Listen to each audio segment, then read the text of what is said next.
सोबत आहे लक्ष्मण यादव सर जे आम आदमी पार्टीतून सध्या उभे आहे. आपण त्यांच्याकडे जाऊ. प्रभाग 13 क्रमांक ड मधून उभे आहेत.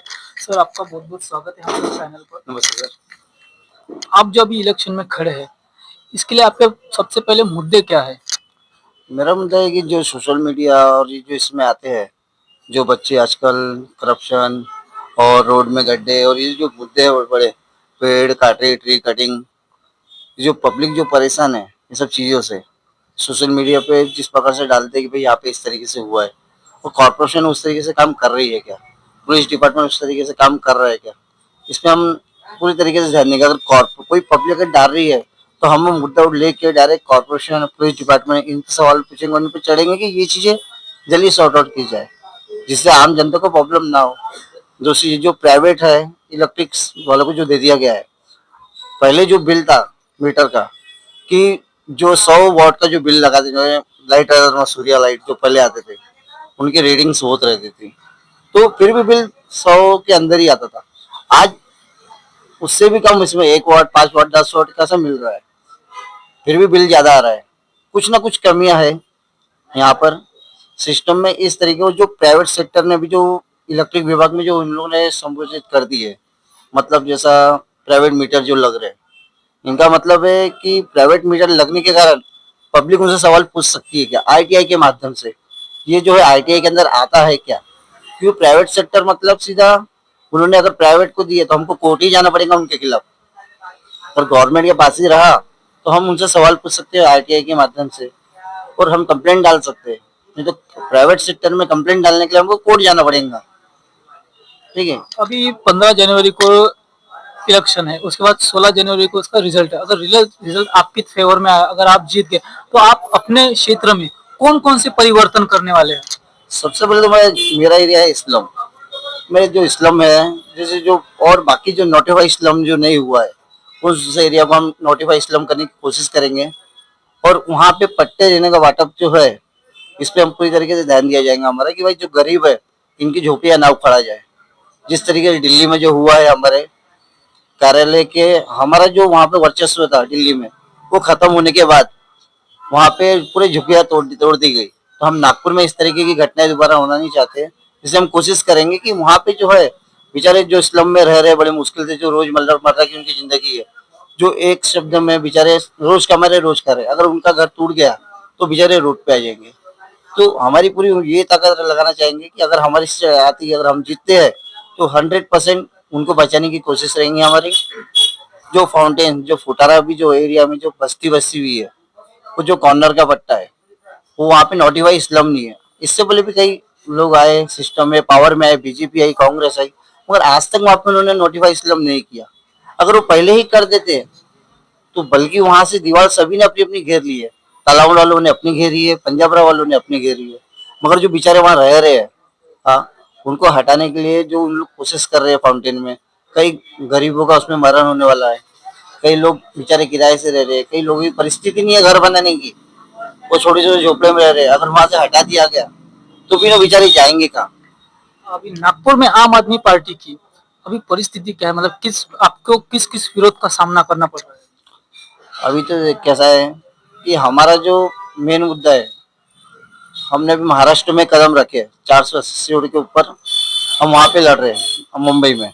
तो हम नागपुर से जो स्टार्ट कर रहे हैं, गिनती के 3-4 कैंडिडेट हमारे, मगर हम जो स्टार्ट कर रहे हैं हम अपने दम पे आगे बढ़ाने की कोशिश कर रहे हैं कि हम मुद्दों के आधार पर लड़ना चाहते हैं सिस्टम से, कि हमारे जो मुद्दे हैं वो 100% पावरफुल है।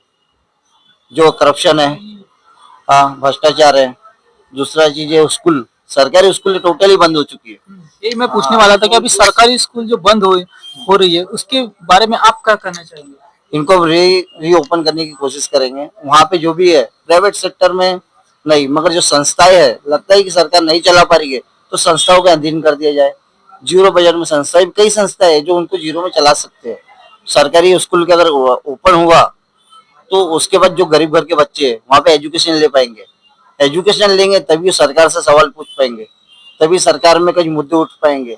और जैसा जो सरकारी स्कूल का हाल है, तो इससे साबित होता है कि गवर्नमेंट कहीं ना कहीं नाकामी की तरफ जा रही है।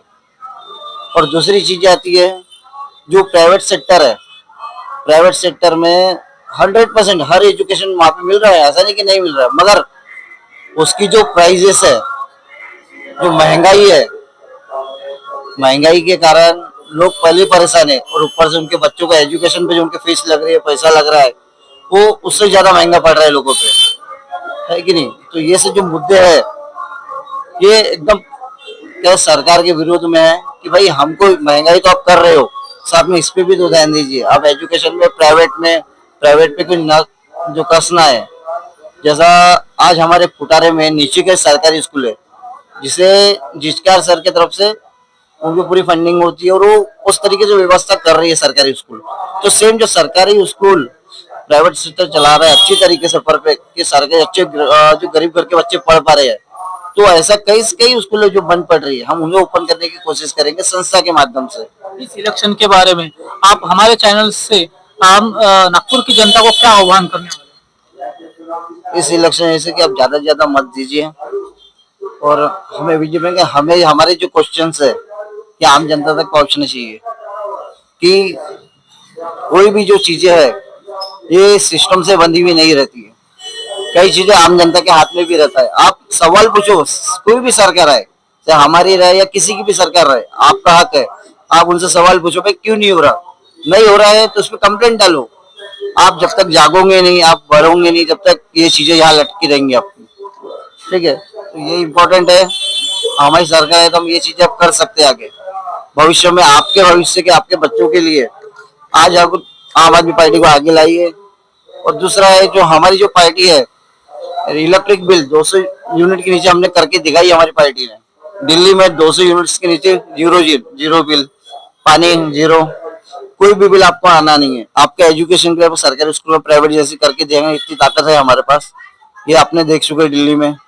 दूसरी चीज आती है कि हमने बसेस जो ट्रेवल्स जो लेडीज है उनको एकदम फ्री ट्रेवल सब कर दिए, कि भाई कभी अगर महिलाओं के पास पैसा ना रहा तो तुरंत कहीं जाना है अपने घर अर्जेंट में, उनके जेब में पैसे नहीं, तो किसी के आगे उनको हाथ ना फैलाना पड़े, तुरंत बसेस में बैठे आप आपके घर जा सकते हो, ठीक है। जेंट्स कैसा भी कर लेते हैं, मगर लेडीज के लिए जो सुविधाएं दी गई थी दिल्ली में वो टोटली बंद कर दी गई। तो उस तरीके की सुविधा अगर हमारे यहाँ होता है तो हम उस तरीके की योजना यहाँ करेंगे। और सेम चीज हमने पंजाब में भी स्टार्ट की है, पंजाब में हमारी सरकार आ चुकी है। उसमें का सीन ऐसा है कि जो ये प्रोसेस है, और पंजाब में हर घर में जो प्रोसेस चल रहा है, जैसा सिस्टम में आने के बाद हमने सबसे पहले वहां पे जो गवर्नमेंट सेक्टर में जो लोग परेशान थे कि भाई बार बार वहां कहाँ से जाएंगे, कि हमको ऑफिस के चक्कर काटना पड़ता, तो वहां पंजाब में हमारी सरकार ने इस तरीके से किया है कि आपको कहीं नहीं जाना है, हमारी खुद पार्टी के लोग आएंगे, और वहां पे जो बेरोजगार है बच्चे, उनको एक सेंटर बनाए जाएंगे कि आपको अगर आधार कार्ड बनाना है, पैन कार्ड बनाना है, या आपका राशन कार्ड, पासपोर्ट ऑफिस, कुछ भी ऐसा काम है, गवर्नमेंट काम है, तो उसके लिए आपको कहीं जाने की जरूरत है, आपको कॉल करना है, हेल्पलाइन नंबर गवर्नमेंट के हमारे पंजाब में परफेक्टली आपके घर पे आके उस चीज हम प्रोसेस करके देंगे, ठीक है। बस ये विषय। तर मित्रांनो, अशा पद्धतीने आपण लक्ष्मण सरांकडून त्यांची प्रतिक्रिया जाणून घेतलेली आहे। हा व्हिडिओ तुम्ही कुठून बघत आहे आम्हाला खाली कमेंट बॉक्स मध्ये नक्की सांगा, आणि जास्तीत जास्त प्रमाणात या व्हिडिओला शेअर करा आणि माझ्या चॅनलला सबस्क्राईब करा। जय भीम, नमो बुद्धाय।